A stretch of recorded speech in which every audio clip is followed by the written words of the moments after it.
Everyone welcome to study जुगाड़ YouTube channel. मुझे channel जिला कनेस्टेबल जो अपकमिंग एग्जामिनेशन होगा जाऊँचे तो तार सीरीज कंटिन्यू कर चलছে। तो आम प्रीवियस ईयर जो सब जीके क्वेश्चन हो कि इंग्लीश हो रिजनिंग सहित सिचुएशनल अवेयरनेस सब जी मुझे अपलोड कर चैनल जो पूर्व वर्ष पढ़ी जो क्वेश्चन गुड़िक डायरेक्ट आनिक सल्व कर पूरा डिटेल एनालिसिस कर चेकआउट करेंगे चैनल जाकि देखिपारे। ओके चैनल को जी सब्सक्राइब करेंगे सहित जाकि जो जिला कनेस्टेबल प्लेलिस्ट अच्छे सब जो वीडियो से पकड़ पड़ी है। आगामी एग्जामिनेशन में आगू जो एग्जाम होगा जाऊँचे से जीके कौ टाइप आसो मु पूरा last 10 year Odisha government under जो ग्रुप डी लेवल जो एग्जामिनेशन होती तो तार क्वेश्चन सब नहीं आस। ओके मुझे क्वेश्चन करुचे आप ध्यान सहित करेंगे बाहर क्वेश्चन गोटा भी जीव चांस नहीं एमती गोटे दुटा कौटा मिस हम कि मैक्सिमम क्वेश्चन आप कवर हो सहित इंग्लीश जो सीरीजटा भी आम कंटिन्यू कर पूरा विथ थ्योरी पूरा डिटेल थ्योरी आपको क्वेश्चन सहित बुझा ट्राए कर आम ये सीरीज सब कंटिन्यू चलते तो चैनल सहित जोड़ी रुहतु सब्सक्राइब करने भूलें कारण प्रतिदिन क्वेश्चन नहीं आसूँ सबुठ हेल्पफुल क्वेश्चन सब रोके तेणु सब्सक्राइब कले आप नोटिफिकेशन जीव नोटिफिकेशन आप चैनल सहित ये क्वेश्चन लगे पारे आदि पूरा सीरीयसली आप सीरीयस एस्पिरेंट तो चैनल सहित जोड़ी रुहतु। ओके फास्ट क्वेश्चन मुझे जीके ऑलरेडी चार्टी अपलोड कर देछि वीडियो तो ताकू चेक करेंगे एक देख सारापर। Okay first question first battle of Panipat was 14 first battle of Panipat केबे लड़ा होता आम एटा लड़ा होता आगु जाना कि क्या मत लड़ा होता एटा मुगल राजा थे मुगल फास्ट किंग जे थे बाबर। ओके ताको सहित लोधी डायनेस्टी माने लोधी साम्राज्यर किंग के लास्ट किंग इब्राहिम लोधी इब्राहिम लोधी भितर लड़ा होता बाबर और इब्राहिम लोधी भितर फास्ट बैटल ऑफ पानीपत लड़ा होता केबे ना 1526। ओके 1526।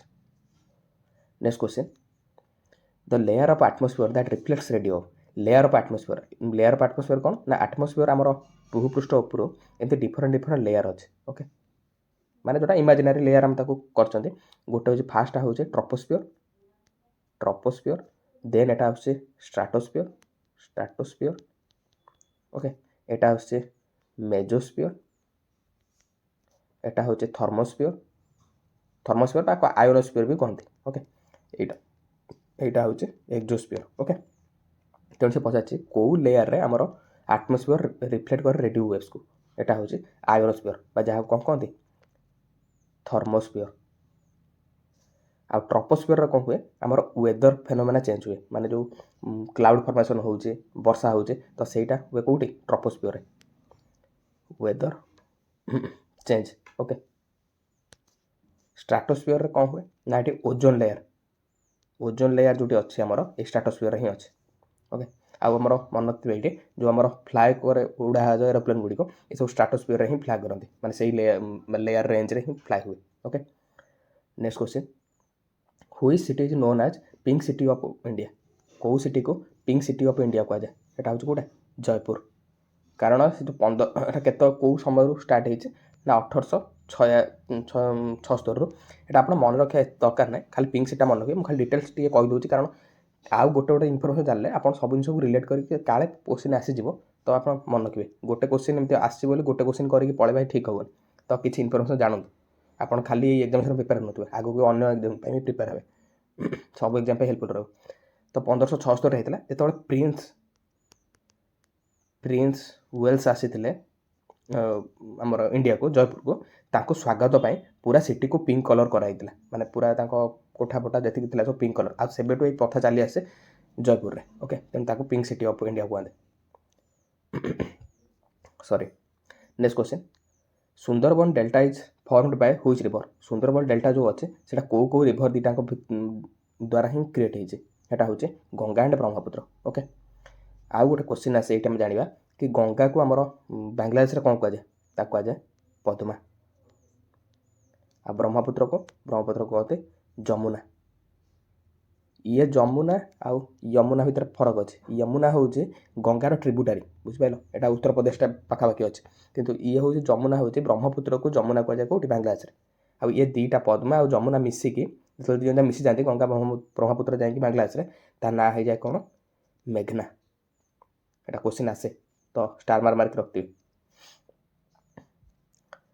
नेक्स्ट क्वेश्चन आ जो सुंदरबन डेल्टा को भी हमारे कहुए कौन वर्ल्ड रो एटा बहुत इंपोर्टेंट क्वेश्चन वर्ल्ड रो लार्जेस्ट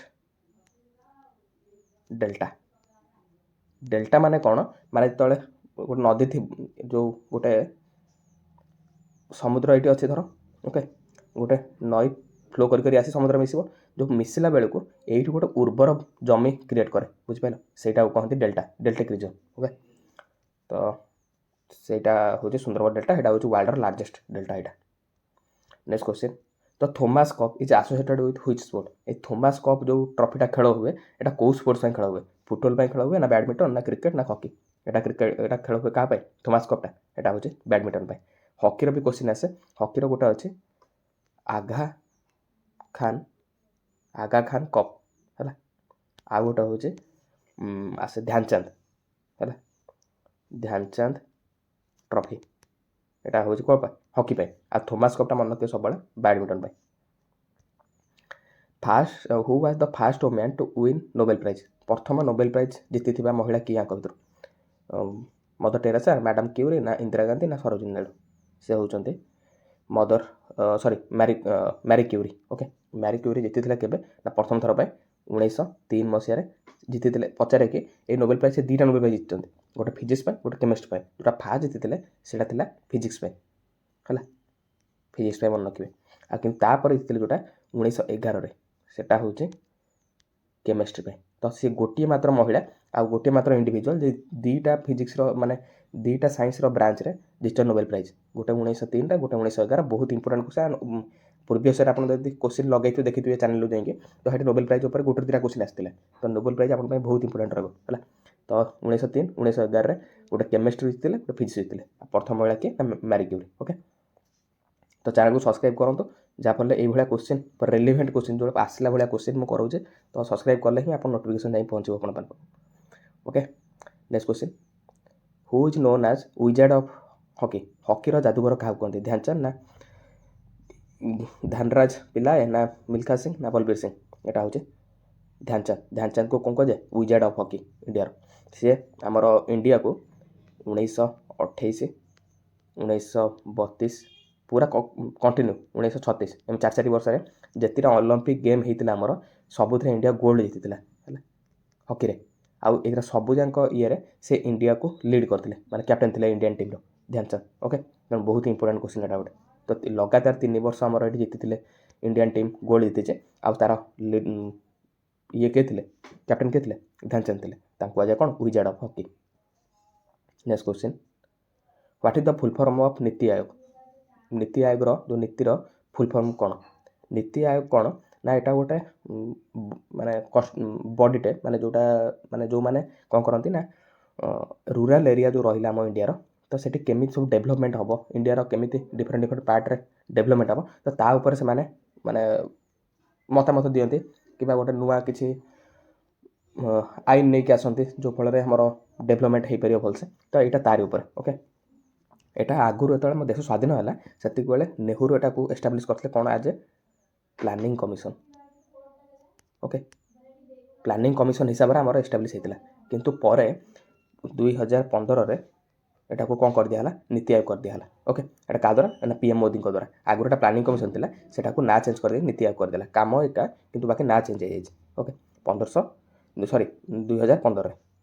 ଆଉ ତାର ପୁରା ଫୁଲ୍ ଫର୍ମ କ'ଣ ନା national institution for transforming India. Okay, national institution of national, ଏଇଟା ତ ଗୋଟେ ଠିକ୍ ଅଛି, ଏଇଟା ଇନଷ୍ଟିଟ୍ୟୁସନ୍ ଅଛି, ଇନଷ୍ଟିଚ୍ୟୁଟ୍ ଅଛି। ଓକେ, ଏଇଟା ହେବ ସିଟା ହେବ। ମୁଁ ସେୟା କନଫ୍ୟୁଜ୍ ହେଇଗଲି, ମୁଁ ଦୁଇଟା କ'ଣ ଏକା ଏକା ଲେଖା ହେଇଛି।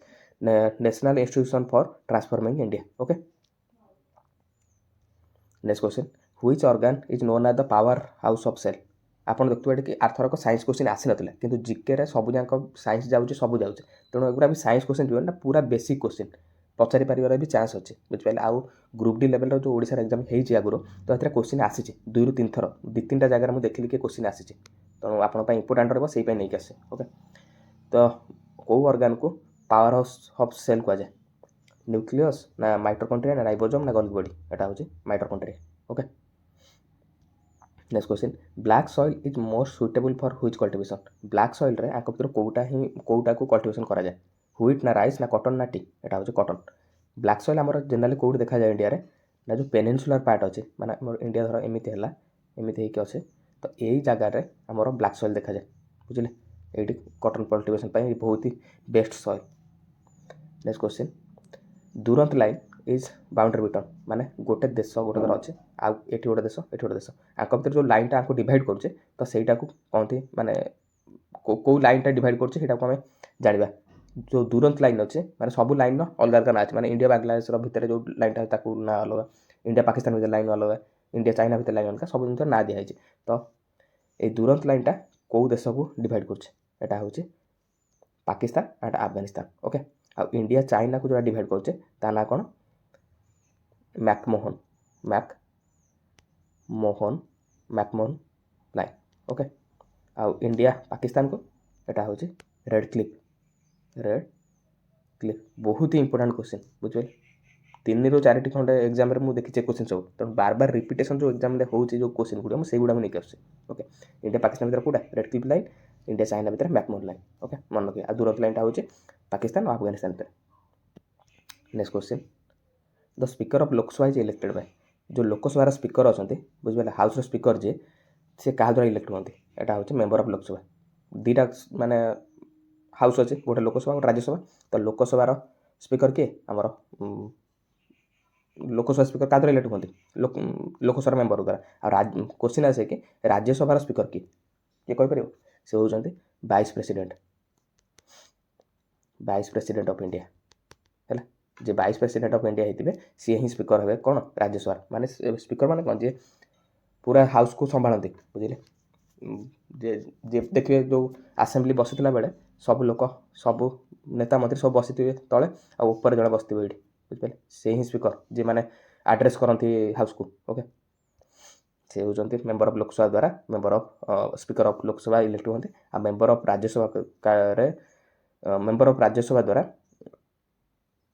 ରାଜ୍ୟସଭାରେ ଯିଏ ଥାନ୍ତି ଆମର ସ୍ପିକର ସେ ଥାନ୍ତି କିଏ? Vice president. ଓକେ, ଏଇଟା ମନେ ରଖିବେ, ଏଇଟା ଇମ୍ପୋର୍ଟାଣ୍ଟ କ୍ୱେଶ୍ଚିନ୍ଟା। Next question, which river falls in Arabian sea. ଆମର ଇଣ୍ଡିଆର ଏମିତି ରହିଲା, ଏଠି ହେଉଛି ବେ ଅଫ୍ ବେଙ୍ଗଲ ବା ବଙ୍ଗୋପସାଗର, ଏଠି ହେଉଛି କ'ଣ? ଆରବ ସାଗର। এইটা ହେଉଛି ଆରବିଆନ୍ ସି, এটা ହେଉଛି ଆମର କ'ଣ? ବେ ଅଫ୍ ବେଙ୍ଗଲ। ଏମିତି ଧର ଇଣ୍ଡିଆଟା ରହିଲା, ଏଇ ଜାଗାରେ କ'ଣ ରହୁଛି ଆମର? ବେ ଅଫ୍ ବେଙ୍ଗଲ, ଏଇଠି ଆରବିଆନ୍ ସି। ତ ସେ କହୁଛି କି କେଉଁ ରିଭର ଆଙ୍କ ଭିତରୁ ଆରବିଆନ୍ ସିରେ ଯାଇକି ପଡ଼ୁଛି? ଗଙ୍ଗା ତ ଉପରୁ ଆସୁଛି, ଏ ଯାଇକି କେଉଁଠି ପଡ଼ୁଛି? ବେ ଅଫ୍ ବେଙ୍ଗଲରେ, ମାନେ ଆମର ବଙ୍ଗୋପସାଗରରେ। ଆଉ ଯମୁନା ବି ଆସିକି କାହା ସହିତ କନେକ୍ଟ ହେଉଛି? ଆମର ଗଙ୍ଗା ସହିତ, ଆଉ ଯାଇକି ଡାଇରେକ୍ଟ ପଡ଼ୁଛି କେଉଁଠି? ବେ ଅଫ୍ ବେଙ୍ଗଲରେ। ବ୍ରହ୍ମପୁତ୍ର ବି ସେମ୍, ବ୍ରହ୍ମପୁତ୍ର ଏଇ ଆସୁଛି ଚାଇନା ଏରିଆରୁ, ଏଠି ଆସିକି ବାଂଲାଦେଶ ବାଟ ଦେଇକି ପଡ଼ୁଛି, ସେଇ ବି ସେ ବଙ୍ଗୋପସାଗରରେ। କିନ୍ତୁ ଗୋଟେ ନଦୀ ମାତ୍ର କେଉଁଠି ହେଉଛି? ନର୍ମଦା। ହେଲା, ନର୍ମଦା ଏଇଠି ଅଛି ବିନ୍ଧ୍ୟ ରେଞ୍ଜ, ଆରି ଭିତରେ ଦେଇକି ନର୍ମଦା ପଡ଼େ। ନର୍ମଦା ଆଉ ତାପି ମନେ ରଖିଥିବେ, ଦୁଇଟା ନଦୀ, ନର୍ମଦା ଆଉ ତାପି, এই ଦୁଇଟା ନଦୀ ଯେଉଁ ଯାଇକି ପଡ଼ନ୍ତି କେଉଁଠି? ଆମର ଆରବିଆନ୍ ସିରେ। ଆଉ ମ୍ୟାକ୍ସିମମ୍ ସବୁ ନଦୀ ଯାଇ ପଡ଼ୁଛନ୍ତି କେଉଁଠି? ବେ ଅଫ୍ ବେଙ୍ଗଲରେ ମିଶୁଛନ୍ତି ବା ବଙ୍ଗୋପସାଗରରେ ମିଶନ୍ତି ଯାଇକି। ଆରବିଆନ୍ ସିରେ ଟୋଟାଲ୍ ଦୁଇଟା ହିଁ ମନେ ରଖିଥିବେ, ମ୍ୟାକ୍ସିମମ୍ କ୍ୱେଶ୍ଚିନ୍ ଆସେ, ନର୍ମଦା ଆଉ ଗୋଟେ ହେଉଛି Tapi. Okay, next question, who is known as the Utkalmani jewel of Odisha. କାହାକୁ ଉତ୍କଳମଣି କୁହାଯାଏ? ଉତ୍କଳମଣି କିଏ? ଗୋପବନ୍ଧୁ ଦାସ। ମଧୁସୂଦନ ଦାସକୁ କ'ଣ କହନ୍ତି? ଉତ୍କଳ ଗୌରବ। ହରେକୃଷ୍ଣ ମହତାବକୁ ଉତ୍କଳ କେଶରୀ କୁହାଯାଏ, ମନେ ରଖିଥିବେ ଏଇଟା। ଓକେ, ଉତ୍କଳ କେଶରୀ ଇଏ, ଉତ୍କଳ ଆମର ଗୌରବ ଇଏ, ଉତ୍କଳମଣି କିଏ? Gopabandhu Das. Next question, the Jagannath temple at Puri was built Bai whose king. Jagannath ମନ୍ଦିରକୁ କିଏ ତିଆରି କରିଥିଲେ? ଏଇଟା ହେଉଛି ଅନଙ୍ଗ ବର୍ମନ ଚୋଡ଼ଗଙ୍ଗଦେବ। ଯଦି କେଉଁ ବଂଶର ରାଜା ଥିଲେ ସେ ପଚାରିବ? ଗଙ୍ଗ ବଂଶର, ଇଷ୍ଟର୍ଣ୍ଣ ଗଙ୍ଗ। ଓକେ, ଇଷ୍ଟର୍ଣ୍ଣ ପୂର୍ବୀୟ ଗଙ୍ଗ ଡାଇନେଷ୍ଟି ଯେଉଁ ଥିଲା ତାର ରାଜା ଥିଲେ ଇଏ ଚୋଡ଼ଗଙ୍ଗଦେବ, ସେଇ ତିଆରି କରିଥିଲେ।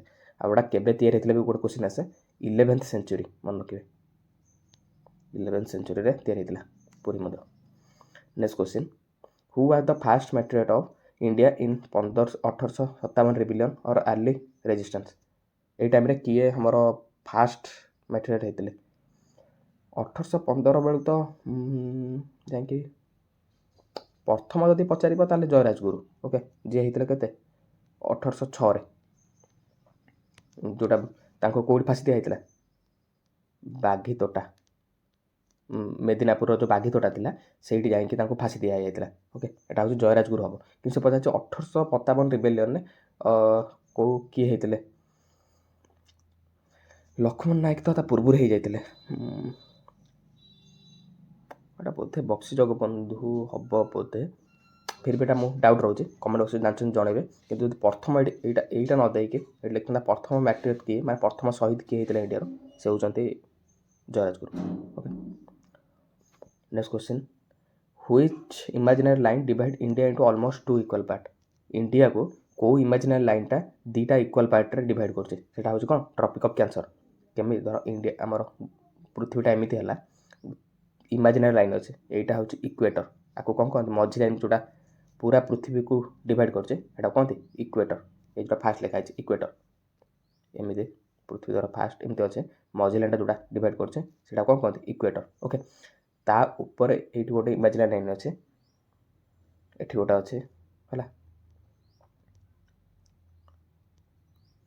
ତ ଟ୍ରପିକ୍ ଅଫ୍ କ୍ୟାନ୍ସର ଅଛି, ଟ୍ରପିକ୍ ଅଫ୍ କ୍ୟାପ୍ରିକର୍ନ ଅଛି। ଓକେ, ତେଣୁ ଇଣ୍ଡିଆକୁ ଯେଉଁଟା ଡିଭାଇଡ୍ କରୁଛି, ମାନେ ଇଣ୍ଡିଆ ଏଇ ଜାଗାରେ ଅଛି, ତ ତାକୁ ଯେଉଁଟା ଡିଭାଇଡ୍ କରୁଛି ସେଇଟା କେଉଁ ଲାଇନ୍ ଆଙ୍କ ଭିତରୁ, ଇକ୍ୱେଟର ନା ଟ୍ରପିକ୍ ଅଫ୍ କ୍ୟାନ୍ସର ନା ଟ୍ରପିକ୍ ଅଫ୍ କ୍ୟାପ୍ରିକର୍ନ, ଏଇଟା ହେଉଛି ଟ୍ରପିକ୍ ଅଫ୍ କ୍ୟାନ୍ସର। ଓକେ, ଆଉ ପଚାରେ କି କ୍ୱେଶ୍ଚିନ୍, ଟ୍ରପିକ୍ ଅଫ୍ କ୍ୟାନ୍ସର ଇଣ୍ଡିଆର କେଉଁ ଷ୍ଟେଟ୍ ବାଟେ ଦେଇକି ଯାଇଛି, ମାନେ ଏଇ ଯେଉଁ ଲାଇନ୍ଟା କ୍ରସ୍ କରିଛି ଇଣ୍ଡିଆରେ ଏମିତି ଦେଇକି ଯାଇଛି, ତ ଏଇ ଲାଇନ୍ଟା କେଉଁ ଷ୍ଟେଟ୍ ବାଟେ ଦେଇକି ଯାଇଛି ଟ୍ରପିକ୍ ଅଫ୍ କ୍ୟାନ୍ସରଟା, ବା କର୍କରେଖା, ଏଟାକୁ ମକର ରେଖା ନା କ'ଣ କହନ୍ତି ଓଡ଼ିଆରେ ମନେ ପଡ଼ୁନି। ତ ଟ୍ରପିକ୍ ଅଫ୍ କ୍ୟାନ୍ସର କେଉଁ ଷ୍ଟେଟ୍ ବାଟେ ଦେଇକି ଯାଇଛି, ଗୁଜୁରାଟ, ରାଜସ୍ଥାନ, ମଧ୍ୟପ୍ରଦେଶ, ଆଉ ଗୋଟେ ଛତିଶଗଡ଼। ଓକେ, ଛତିଶଗଡ଼, ଝାଡ଼ଖଣ୍ଡ, 8ଟା ଷ୍ଟେଟ୍ ବାଟେ ଦେଇଯାଇଛି ମନେ ରଖିଥିବେ, ୱେଷ୍ଟ ବେଙ୍ଗଲ, ତ୍ରିପୁରା, ଆଉ ଗୋଟେ ହେଉଛି ମିଜୋରାମ। ଆପଣଙ୍କର ଯଦି କ୍ୱେଶ୍ଚିନ୍ ଆସିବ ଆ ଭିତରୁ ଆସିବନି, ଯଦି ପଚାରିବ କେତେଟା ଷ୍ଟେଟ୍ ବାଟେ ଦେଇଯାଇଛି ପଚାରିପାରେ, 8ଟି ଷ୍ଟେଟ୍ ବାଟେ ମନେ ରଖିବେ। ଆଉ ମନେ ରଖିବେ କେଉଁଟା ଡିଭାଇଡ୍ କରିଛି ଇଣ୍ଡିଆକୁ ଇକ୍ୱାଲ୍ ପାର୍ଟରେ, ଟ୍ରପିକ୍ ଅଫ୍ କ୍ୟାନ୍ସର। ବୁଝିଲେ, ଆଉ ପୁରା ଡିଟେଲରେ ପଚାରିବ ତାହେଲେ ଷ୍ଟେଟ୍ କଥା ପଚାରିପାରିବ। ବୁଝିଲେ, next question, which is the highest waterfall in India. ଇଣ୍ଡିଆର ହାଇଏଷ୍ଟ ୱାଟରଫଲ୍ କେଉଁଟା ତାଙ୍କ ଭିତରୁ, ଜଗଫଲ୍ ନା କୁଞ୍ଚିକାଲ ଫଲ୍ ନା ଦୁସାଗର ନା ଶିବ ସମୁଦ୍ର। ଏଇଟା ହେଉଛି କୁଞ୍ଚିକାଲ ଫଲ୍। ଏଇଟା କେଉଁଠି ଅଛି, କୁଞ୍ଚିକାଲ ଫଲ୍ ଅଛି କର୍ଣ୍ଣାଟକରେ, କର୍ଣ୍ଣାଟକ। ଏଇଟା କେଉଁ ରିଭର ଉପରେ ଅଛି, ମାନେ ଜଳପ୍ରପାତଟା, ଏଇଟା ହେଉଛି ବରାହି। ମନେ ରଖିଥିବେ, ଏଇଟା ଇମ୍ପୋର୍ଟାଣ୍ଟ କ୍ୱେଶ୍ଚିନ୍ଟା, ବରାହି ରିଭର। ଓକେ, କେଉଁଠି ଅଛି ଆଉ କେଉଁ ରିଭର ଉପରେ ଅଛି, ଆଉ କେଉଁଟା, କୁଞ୍ଚିକାଲ ଫଲ୍। ଓକେ, ତାପରେ ସେକେଣ୍ଡ ହାଇଏଷ୍ଟ ଏଇଟା ହେଉଛି ଜଗଫଲ୍ଟା, ଏଇଟା ହେଉଛି କେଉଁଠି ଅଛି, ସେଇ କର୍ଣ୍ଣାଟକରେ ଅଛି, କର୍ଣ୍ଣାଟକରେ ଅଛି। ଓକେ, ଆଉ ଏଇଟା କେଉଁ ନଦୀ ଉପରେ ଅଛି ନା ଶରାବତୀ, ଶରାବତୀ। ଏଇଟା ଫାଷ୍ଟ, ଏଇଟା ସେକେଣ୍ଡ, କୁଞ୍ଚିକାଲ ଦେନ୍ ଜଗଫଲ୍। ନେକ୍ସଟ କ୍ୱେଶ୍ଚିନ୍ ଯିବା, which type of forest cover the maximum area ଅଛି, ମଏଷ୍ଟ ଡିସିଡିୟସ୍ ଫରେଷ୍ଟ, ଗୋଟେ ହେଉଛି ଡ୍ରାଏ ଡିସିଡିୟସ୍ ଫରେଷ୍ଟ। ମଏଷ୍ଟ ଡିସିଡିୟସ୍ ଫରେଷ୍ଟଟା କ'ଣ ହେଉଛି ନା ଆମର ବର୍ଷା କେତେ ବର୍ଷା ଭିତରେ ଦେଖାଯାଏ, 150ରୁ 200 mm ବର୍ଷା ଯେଉଁଠି ହୁଏ এইটি ମଏଷ୍ଟ ଡିସିଡିୟସ୍ ଫରେଷ୍ଟ ଦେଖାଯାଏ, ଡ୍ରାଏ ଡିସିଡିୟସ୍ ଦେଖାଯାଏ 70ରୁ 150 mm ବର୍ଷା ଯେଉଁଠି ହୁଏ। ଓକେ, ଆଉ ଆମର ମ୍ୟାକ୍ସିମମ୍ ଦେଖାଯାଏ ଏଇଟା। ଯଦି ପଚାରେ ଡିଟେଲ୍ସରେ ତାହେଲେ ହେବ କ'ଣ, ଟ୍ରପିକାଲ ଡ୍ରାଏ ଡିସିଡିୟସ୍ ଫରେଷ୍ଟ ଦେଖାଯାଏ ମ୍ୟାକ୍ସିମମ୍। ଏମିତି ପଚାରିଛି ତ ଟ୍ରପିକାଲ ଡିସିଡିୟସ୍ ଫରେଷ୍ଟ ହେବ। ବୁଝିଲେ, next question, the movement of earth on its own axis. Movement of earth ମାନେ ନିଜ ଆକ୍ସିସ୍ରେ ପୃଥିବୀ ବୁଲିବାକୁ କ'ଣ କୁହାଯାଏ, ରିଭଲ୍ୟୁସନ୍ କୁହାଯାଏ ନା ରୋଟେସନ୍ କୁହାଯାଏ ନା ପ୍ରିସିସନ୍ କୁହାଯାଏ ନା ଅର୍ବିଟିଂ କୁହାଯାଏ। ଏଇଟା କୁହାଯାଏ କ'ଣ, ରୋଟେସନ୍। କେମିତି ହୁଏ, ଧର ପୃଥିବୀ ଏମିତି ଅଛି, ତା ଧର ଆକ୍ସିସ୍ଟା ଏମିତି ହେଲା, ସେ କ'ଣ କରେ ନା ନିଜ ଚାରିପଟେ ଏମିତି ବୁଲେ, ଏମିତି ବୁଲିବ, ମାନେ ଏମିତି ପୃଥିବୀ ଏମିତି ନିଜେ ନିଜେ ବୁଲି ଏମିତି ଯାଇକି ସନ୍ ଚାରିପଟେ, ଧର ମଝିରେ ଏଇଠି ସନ୍ ହେଲା, ପୃଥିବୀ କେମିତି ବୁଲେ, ଏମିତି ନିଜ ଚାରିପଟେ ବୁଲିବା ସହିତ ସେ ସନ୍ର ଚାରିପଟେ ଏମିତି ବୁଲୁଥିବ ହେଲା, ଏମିତି ହିଁ ବୁଲୁଥିବ, ମାନେ ଫାଷ୍ଟ ନିଜେ ଏମିତି ବୁଲି ଏମିତି ଯାଏ। ଆଉ ଯେଉଁ ନିଜେ ଯେଉଁଟା ଥରେ করে ବୁଲେ ସେଟାକୁ 24 ଘଣ୍ଟା ଆମର ନିଏ, ଯେଉଁଟାକୁ ରାତି ଦିନ ହୁଏ ଆମର ହେଲା। ଆଉ ପୁରା ସର୍କଲଟା ବୁଲିଲେ ଆମର ପୁରା ଇୟର୍ କମ୍ପ୍ଲିଟ୍ ହୁଏ। ବୁଝିଲେ, ତେଣୁ ପୁରା ଯେତେବେଳେ ସୂର୍ଯ୍ୟ ଚାରିପଟେ ଏମିତି ସୂର୍ଯ୍ୟ ଅଛି, ଧର ସୂର୍ଯ୍ୟ ଚାରିପଟେ ପୃଥିବୀ ଏମିତି ନିଜ ଆକ୍ସିସ୍ରେ ବୁଲୁଛି, এইটা ବୁଲୁଛି ରାତି ଦିନ ହେବ, ଟୋଟାଲ୍ ବୁଲିଲେ ଏମିତି ପୁରା ଇୟର୍ କମ୍ପ୍ଲିଟ୍ ହୁଏ। ଆଉ ଏଇଟା ଯେଉଁଟା ବୁଲୁଛି ସେଇଟାକୁ କ'ଣ କହନ୍ତି, ରୋଟେସନ୍, ନିଜ ଚାରିପଟରେ। କିନ୍ତୁ ପୁରା ଏମିତି ବୁଲି ଯେତେବେଳେ ସୂର୍ଯ୍ୟର ପରିକ୍ରମଣ କରେ ତାକୁ କହନ୍ତି କ'ଣ, ରିଭଲ୍ୟୁସନ୍। କନସେପ୍ଟ କ୍ଲିୟର୍ ହେଲା। ଓକେ, ତେଣୁ ଇଏ ଥିଲା ମୁଁ 20+ କ୍ୱେଶ୍ଚିନ୍ କରିଛି, ତା ସହିତ ମୁଁ ଡିଟେଲ୍ସ ବି ଆନାଲିସିସ୍ କରିକି ଆପଣଙ୍କୁ ଜଣେଇଛି। ତ ଚ୍ୟାନେଲ୍କୁ ଯଦି ଏଇଭଳିଆ ଭିଡ଼ିଓ ପାଇବାକୁ ଚାହାନ୍ତି, ପୁରା ସିଲେକ୍ସନ୍ ବେଷ୍ଟ କ୍ୱେଶ୍ଚିନ୍ ଆପଣ ପାଇବାକୁ ଚାହାନ୍ତି, ତ ରିଲାଏବୁଲ୍ ସୋର୍ସରୁ, ତ ଚ୍ୟାନେଲକୁ ସବସ୍କ୍ରାଇବ୍ କରିବା ଭୁଲିବେନି, ଯାହାଫଳରେ ଆପଣ ନୋଟିଫିକେସନ୍ ଯିବ ଆଉ ଆପଣ ଚ୍ୟାନେଲ୍ ସହିତ ଯୋଡ଼ି ହୋଇକି ରହିପାରିବେ। ଓକେ, ରହିଲି, ଦେଖା ହେବା ନେକ୍ସଟ ଭିଡ଼ିଓରେ।